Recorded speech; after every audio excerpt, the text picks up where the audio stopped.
ವಿಪಕ್ಷಗಳ ಪ್ರಶ್ನೆ ಕೇಳ್ತಾ ಇದ್ದಾರೆ, ಮೆಟ್ಟಿಲುಗಳಿಗೆ ಮುಖ್ಯಮಂತ್ರಿ ನಾನೇವು ಅಂತ. ಕುಮಾರಸ್ವಾಮಿ ಅವರ ಟ್ವೀಟು, ಸಿದ್ದರಾಮಯ್ಯನವರ ಹೇಳಿಕೆಯನ್ನು ಕೋಟ್ ಮಾಡ್ತಾರೆ ಅವರು. ವಿಧಾನಸೌಧದ ಮೆಟ್ಟಿಲ ಮೇಲೆ ಸರ್ಕಾರ ವಿಜಯೋತ್ಸವ ಆಚರಿಸಿತು, ಅಲ್ಲಿ ಯಾರೂ ಸಾಯಲಿಲ್ಲ. ಚಿನ್ನಸ್ವಾಮಿ ಕ್ರೀಡಾಂಗಣದ ಬಳಿಯಷ್ಟೇ ಕಾಲು ತುಳಿತ ಸಂಭವಿಸಿ ಜನ ಸತ್ತಿದ್ದಾರೆ, ಮುಖ್ಯಮಂತ್ರಿ ಸಿದ್ದರಾಮಯ್ಯ ಅವರ ಹೇಳಿಕೆ. ಕುಮಾರಸ್ವಾಮಿ ಅವರು ಕೇಳ್ತಾ ಇದ್ದಾರೆ, ಸನ್ಮಾನ್ಯ ಸಿದ್ದರಾಮಯ್ಯನವರೇ, ನೀವು ಕರ್ನಾಟಕದ ಮುಖ್ಯಮಂತ್ರಿಯೋ ಅಥವಾ ವಿಧಾನಸೌಧದ ಮೆಟ್ಟಿಲುಗಳಿಗಷ್ಟೇ ಮುಖ್ಯಮಂತ್ರಿಯೋ? ದಯವಿಟ್ಟು ಹೇಳುವಿರಾ? ದುರಂತದ ಹೊಣೆ ಪೊಲೀಸರ ಮೇಲಷ್ಟೇ ಎತ್ತಿ ಹಾಕಿ ಕೈ ತೊಳೆದುಕೊಳ್ಳುವುದು ಎಷ್ಟು ಸರಿ? ಪ್ರತಿಪಕ್ಷಗಳನ್ನು ದೂರಿ ಪಾರಾಗುವ ಹುನ್ನಾರವೇಕೆ ಅಂತ. ಕಾಂಗ್ರೆಸ್ ಬಿಜೆಪಿಯ ಮಧ್ಯದಲ್ಲಿ ಟಾಕ್ ಫೈಟ್ ನಡೀತಾ ಇದೆ. ಉಪಮುಖ್ಯಮಂತ್ರಿಗಳು, ಕೇಂದ್ರ ಸಚಿವ ಪ್ರಹ್ಲಾದ್ ಜೋಶಿ, ಕಾನೂನು ಸಚಿವ ಎಚ್.ಕೆ. ಪಾಟೀಲು, ಮಾಜಿ ಸಂಸದ ಪ್ರತಾಪ್ ಸಿಂಹ, ಬಿ.ಕೆ. ಹರಿಪ್ರಸಾದ್ ಮಾತಾಡಿದ್ದಾರೆ. ಸಲ ಕೇಳಿಸ್ಕೊಳ್ಳಿ ಡೀಟೇಲ್ ಆಗಿ. ಸಿ.ಟಿ. ರವಿ ಅವರು ಮಾತಾಡಿದ್ದಾರೆ. ಕೇಳಬೇಕು, ನನಗೆ ಕೇಳೋದು ಏನು ಹೇಳ್ತದೆ ಅದೆಲ್ಲ ನನಗೇನು ಗೊತ್ತಿಲ್ಲ.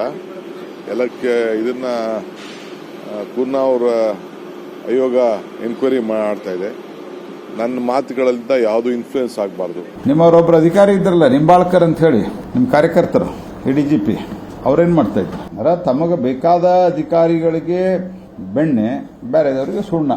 ನೀವೇನಾದರೂ ಸಸ್ಪೆಂಡ್ ಮಾಡೋದು, ಸ್ಯಾಕ್ ಮಾಡೋದು ಮಾಡಬೇಕಾದ್ರೆ ಮೊದಲು ಡಿ.ಕೆ. ಶಿವಕುಮಾರ್ ಮಾಡಬೇಕು. ನಿಮ್ಮ ಸೆಲ್ಫಿ ಮತ್ತು ಕ್ರೆಡಿಟ್ ವಾರ್ಗೆ 11 ಅಮಾಯಕ ಜೀವಗಳು ಬಲಿಯಾಗಿದ್ದಾವೆ. ಹಾಗಾಗಿ ನೀವು ನೈತಿಕ ಹೊಣೆ ಹೊತ್ತು ರಾಜೀನಾಮೆ ಕೊಡಬೇಕು ಮತ್ತು ಇದೆಲ್ಲ ಅವಾಂತರಕ್ಕೆ ಕಾರಣದಂತ ಶಿವಕುಮಾರ್ ಅವರು ಮನೆಗೆ ಹೋಗಬೇಕು. This is our firm demand. Chinnaswamy ಸ್ಟೇಡಿಯಂನಲ್ಲಿ ನಡೆದಿರ್ತಕ್ಕಂಥ ಆ ಘಟನೆಗಳು ಅಥವಾ ಆ ಕಾರ್ಯಕ್ರಮ ಸರ್ಕಾರಕ್ಕೆ ಸಂಬಂಧ ಇಲ್ಲ. ಸರ್ಕಾರಕ್ಕೆ ಏನು ಸಂಬಂಧ? ಅವರು ತಪ್ಪು ಮಾಡಿದ್ದಾರೆ, ಪರವಾನಗಿ ತಗೊಂಡಿಲ್ಲ, ಅವ್ರ ಮೇಲೆ ಕ್ರಮ ತಗೋಬೇಕು, ಅದು ಸರ್ಕಾರ ಕಮ್ಸ್ ಇನ್ ಟು ಪಿಕ್ಚರ್. ಆದರೆ ಆ ಕಾರ್ಯಕ್ರಮಕ್ಕೆ ಅಲ್ಲಿ ಆದ ಘಟನೆಗಳು ಸರ್ಕಾರಗಳ ಜೊತೆಗೆ ನೀವೇನನ್ನು ಕೂಡಿಸ್ತಿರಲ್ಲ, ಆ ರೀತಿ ಕೂಡಿಸೋದು ಸಹಿತ ಸೂಕ್ತವಾದದ್ದಲ್ಲ. ಈಗಾಗಲೇ ತನಿಖೆಗೆ ನಾವು ನಿರ್ದೇಶನ ನೀಡಿರೋದ್ರಿಂದ ಇವು ಯಾವುದರ ಬಗ್ಗೆನೂ ಸಹಿತ ಮಂತ್ರಿಗಳಾದ ನಾವು ಮಾತನಾಡೋದು ಸೂಕ್ತ ಅಲ್ಲ. ಏನೇನು ಕ್ರಮಗಳಾಗಬೇಕು ಆ ಕ್ರಮಗಳನ್ನು ನಾವು ತೆಗೆದುಕೊಳ್ತೇವೆ. ಕೋರ್ಟ್ ಕೂಡ ವರದಿ ಕೇಳಿದೆ. ನಾಳೆ ಒಳಗಾಗಿ ಕೋರ್ಟ್ಗೆ ನಾವು ವರದಿಯನ್ನು ಸಲ್ಲಿಕೆ ಮಾಡ್ತೀವಿ. 11 ಜನ ಅಮಾಯಕರು ಮಕ್ಕಳು ಸತ್ತೋಗಿದ್ದಾರೆ. ಒಂದು ಸಂದರ್ಭದಲ್ಲೂ ಕೂಡ ಅವರ ಕಣ್ಣಲ್ಲಿ 4 ಹನಿ ನೀರು ಬರಲಿಲ್ಲ. ಸಿದ್ದರಾಮಯ್ಯನವರು ಅವರ ಮನಸ್ಥಿತಿಯನ್ನು ನೋಡಿದ್ರೆ, ಅವರು ಅವರ ಕುರ್ಚಿಯನ್ನು ಉಳಿಸ್ಕೊಳ್ಳೋದಕ್ಕೋಸ್ಕರ ಯಾರ ಮೇಲೆ ಬೇಕಾದರೂ ಆರೋಪವನ್ನು ಮಾಡ್ತಾರೆ.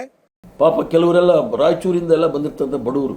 ನಾನು ಮಂಗಳೂರಲ್ಲಿ ಹೇಳಿದೆ 1 ಕೋಟಿ BCCI ಇವರಿಗೆ ಕೊಡಬೇಕು ಅಂತ ಹೇಳಿ. ಈಗ 1 ಕೋಟಿ ಅಲ್ಲ, 5-5 ಕೋಟಿ ಕೊಡಬೇಕು ಒಬ್ಬೊಬ್ಬರಿಗೆ. ಯಾಕಂದ್ರೆ ಲಕ್ಷಾಂತರ ಕೋಟಿ ಇರ್ತಕ್ಕಂಥ BCCI ಅವರು ಇವರಿಗೆ 5-5 ಕೋಟಿ, ಪ್ರತಿಯೊಬ್ಬರಿಗೂ 11 ಜನಕ್ಕೂ 5-5 ಕೋಟಿ ಕೊಡಬೇಕು ಅಂತ ಹೇಳಿ ನಾನು ಒತ್ತಾಯ ಮಾಡ್ತೀನಿ. ಅವ್ರೇನಾದ್ರೂ ಆ ತರ ಕೊಡ್ಲಿಲ್ಲ ಅಂದ್ರೆ ಸರ್ಕಾರ ಮುಂದಿನ ಮಾಚುಗಳನ್ನ ನಿಲ್ಲಿಸಬೇಕು. ಮುಖ್ಯಮಂತ್ರಿಗಳು ವಿಧಾನಸೌಧದ ಮೆಟ್ಲಿಗೆ ಮಾತ್ರ ಮುಖ್ಯಮಂತ್ರಿ ಅಂತ ಅನ್ಕೊಂಡ್ಬಿಟ್ಟಿದ್ದಾರೆ, ರಾಜ್ಯಕ್ಕೆ ಅಂತ. ನಾನು ಅನ್ಕೊಂಡಿದ್ದೆ ಕರ್ನಾಟಕ ರಾಜ್ಯದ ಮುಖ್ಯಮಂತ್ರಿ ಸಿದ್ದರಾಮಯ್ಯನವರು ಅಂತ. ಅವ್ರ ಹೇಳಿಕೆ, ನಮ್ಮ ಜವಾಬ್ದಾರಿ ವಿಧಾನಸೌಧದ ಮೆಟ್ಲುಗಳ ಮೇಲೆ ಕಾರ್ಯಕ್ರಮ ನಿರ್ವಹಿಸಿದ್ದು. ಹಂಗಿದ್ರೆ ಇವರು ಬರೀ ವಿಧಾನಸೌಧದ ಮೆಟ್ಲಿಗೆ ಮಾತ್ರ ಮುಖ್ಯಮಂತ್ರಿನಾ? ರಾಜ್ಯಕ್ಕಲ್ವಾ? ರಾಜ್ಯದ ಅಂದ್ರೆ ರಾಜ್ಯದ ಬೇರೆ ಕಡೆ ಸತ್ರೆ ಮುಖ್ಯಮಂತ್ರಿಗಳಿಗೆ ಮತ್ತು ಆಳುವ ಕಾಂಗ್ರೆಸ್ ಸರ್ಕಾರಕ್ಕೆ ಜವಾಬ್ದಾರಿ ಇಲ್ವಾ? ಅಲ್ಲಿ ಪಾಪದವರು ತಾಯೋ ಕಾರಣರಾದ್ರು ಅಂತಂದ್ರೆ ಅದು ನಿಮ್ಮ ಆತ್ಮಸಾಕ್ಷಿಗೆ ಚುಚ್ಚಬೇಕಾಗಿತ್ತಲ್ಲ.